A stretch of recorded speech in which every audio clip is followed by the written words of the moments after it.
Bienvenue sur Gabon 24, masse salariale gabonaise estimée à 710 milliards de francs CFA par an pour 105 000 fonctionnaires. Le ministre de la fonction publique est notre invité. Le gouvernement rappelle qu'il faut des réformes pour réduire le train de vie de l'État.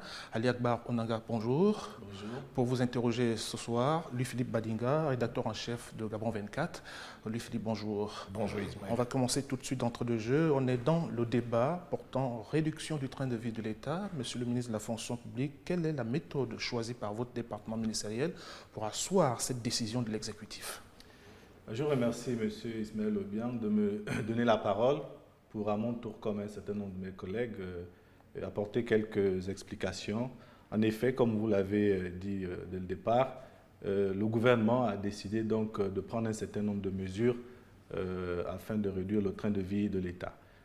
Concernant mon département ministériel, ces mesures se traduisent par la maîtrise de la masse salariale, qui est un poste important dans le budget de l'État. Comme vous venez de le dire, 710 milliards pour 105 000 agents, c'est un peu élevé. Et donc, nous avons été instruits de mettre en place un certain nombre de mesures pour parvenir à cette maîtrise de la masse salariale. Nous en avons identifié près d'une trentaine. Pour l'essentiel, il y a des mesures emblématiques, notamment, mais certainement qu'on verra dans le détail un peu plus tard. Les plus emblématiques, c'est l'opérationnalisation des décotes et très certainement la mise sous bon de caisse des agents publics. L'opération commencera demain. Il y a également les gels de concours, des recrutements, mais je crois que nous irons dans le détail de ces mesures. Donc, nous avons choisi d'identifier dans ce qui constitue la masse salariale un certain nombre de mesures phares pour parvenir à cette maîtrise, parce que l'objectif qui nous a été assigné, c'est de ramener pour cette année 2018 la masse salariale de 710 milliards estimée dans la loi de finances initiale à 640 milliards prévus dans la loi de finances rectificative. Donc un effort global de 70 milliards. Nous devons donc mettre en place des mesures qui nous permettent d'engranger des économies de 70 milliards d'ici à décembre. Voilà donc l'objectif qui est le nôtre et que nous sommes en train de mettre en œuvre, notamment à partir de ce mois de juillet. Alors, ça se passera comment? En 2, 3 phases, en 4 phases? Alors, les mesures sont quand même importantes, il faut le dire. Elles ne sont pas toutes, disons, l'évaluation de toutes les mesures n'est pas achevée. Nous avons identifié ces mesures et nous avons constaté dans les grandes estimations qu'elles nous permettraient d'atteindre les 70 milliards d'économies. Mais pour le moment, nous les opérationnalisons, si vous voulez, les unes à la suite des autres. Au moment où je parle, je ne peux pas vous donner les économies réelles de toutes les mesures, mais nous les mettrons en place, en œuvre, au fur et à mesure et systématiquement pour obtenir l'économie, comme je vous l'ai dit, de 70 milliards. La méthode, c'est que nous allions progressivement au fur et à mesure. Mais nous avons un objectif qui nous est assigné par le chef de l'État, c'est qu'à la fin de cette année, nous devons avoir obtenu une économie de 70 milliards sur la masse salariale estimée au départ à 710 milliards. Objectif bien compris, Louis-Philippe Badinga. Oui, Ali Akbar Onanga, justement, parmi les mesures choisies pour la méthode pour parvenir donc à asseoir la décision de l'exécutif, il y a la mise sur bon de caisse, mais il semble que c'est une opération, une des plus difficiles à mettre en œuvre. On l'a vu. Est-ce que vous avez à peu près une idée de ce qu'on peut escompter derrière cette opération? Écoutez, c'est vrai, je le reconnais volontiers pour être actuellement en train d'ajuster le mécanisme, que ça paraît comme étant quand même une mesure assez délicate. Notamment, vous savez que lorsqu'on touche à la ressource humaine, qui plus est la ressource humaine de l'État, vous savez que l'État est le plus grand employeur dans notre pays, il faut le faire avec beaucoup de maîtrise. Donc, nous sommes assurés de tous les contours qui minimisent les risques de dérapage, de débordement pour cette opération. Nous avons prévu démarrer demain la phase de recensement parce que, permettez que je vous décrive un peu le processus. En principe, l'agent public, il a son salaire à la fin du mois. Le terme, c'est le 25. Soit qu'il est payé par bon de caisse, il va devant les guichets du Trésor, soit il est payé par une banque, donc la banque le 25 qui touche son salaire. Donc nous avons reçu les instructions de M. le Président de la République, chef de l'État, relayées en plus par le Premier ministre chef du gouvernement, que le 25, l'agent public, il doit avoir son salaire. Pour ce faire, il nous a été donc amené à organiser une procédure de recensement qui va durer du 17, donc à compter de demain, jusqu'au 24.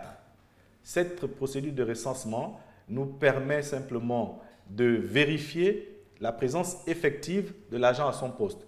Nous avons mis en place des documents à fournir après le contrôle de l'identité, ensuite la fiche de présence au poste, et puis nous avons établi une fiche spéciale. Lorsque l'agent se présentera et satisfera aux conditions de vérification de ces 3 documents, il sera orienté vers un agent qui va donc vérifier un certain nombre d'informations concernant l'agent public. Sur un fichier en machine, ces informations vérifiées, sa présence sera validée et elle va générer la remise d'un bon de caisse. C'est entre le 17 et le 24. De sorte qu'avec ce bon de caisse, l'agent public, en fonction de sa situation, soit il est payé par le Trésor, avec ce bon de caisse, il ira vers le Trésor et il sera payé normalement, comme il est habituellement payé chaque fin du mois. Il ira donc pour le 25. Soit il est payé par la banque. Il y a des banques qui vont être sur les sites d'enrôlement, de recensement. Donc les banques ont accepté de nous accompagner. Donc l'agent public qui habituellement est payé au guichet de la banque va donc, après avoir récupéré son bon de caisse, je crois que la couleur doit être verte, il va vers sa banque, il remet et sa banque va rentrer les coordonnées pour que le 25, ce fonctionnaire, au guichet de sa banque, comme habituellement, il touche son salaire. Donc, je veux être le plus clair sur cette question. Il n'y a pas de report de paiement de salaire. L'agent public qui aura satisfait aux conditions de recensement aura son salaire à date échue, c'est-à-dire le 25.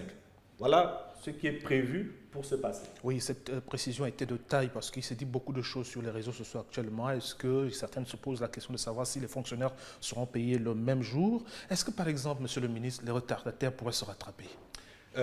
Nous avons prévu, en plus des retardataires, nous avons prévu une période de réclamation qui va donc du 25, donc à la fin de l'opération, le lendemain de l'opération, donc à partir du 25 jusqu'au 28.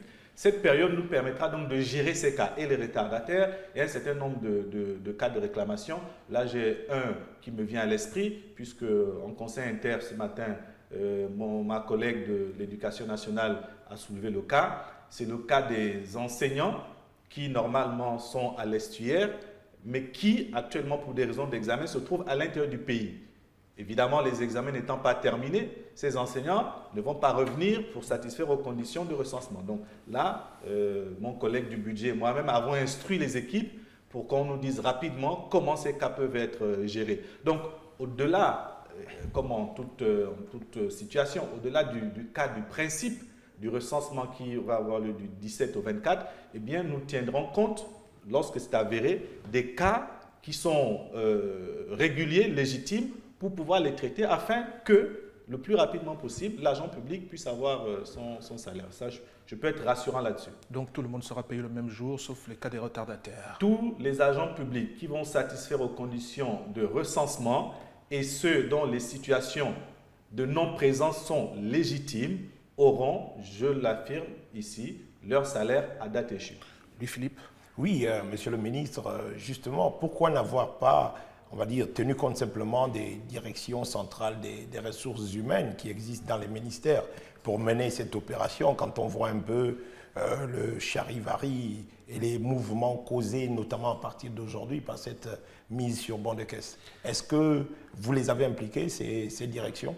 En effet, vous faites bien de poser cette question parce que dans la mission qui est celle de la fonction publique, de la gestion de l'argent public, nous avons en amont des collaborateurs qui sont les directeurs centraux des ressources humaines. C'est eux qui, dans les ministères, avec les ministères au quotidien, gèrent la ressource humaine pour le compte du ministère de la fonction publique dont ils ressortent.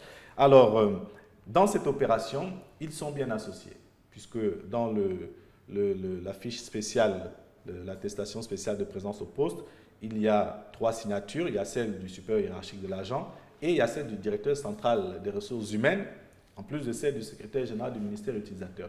Simplement pour une opération ponctuelle, Ce n'est pas pour jeter l'anathème sur les directeurs centraux de ressources humaines, mais pour une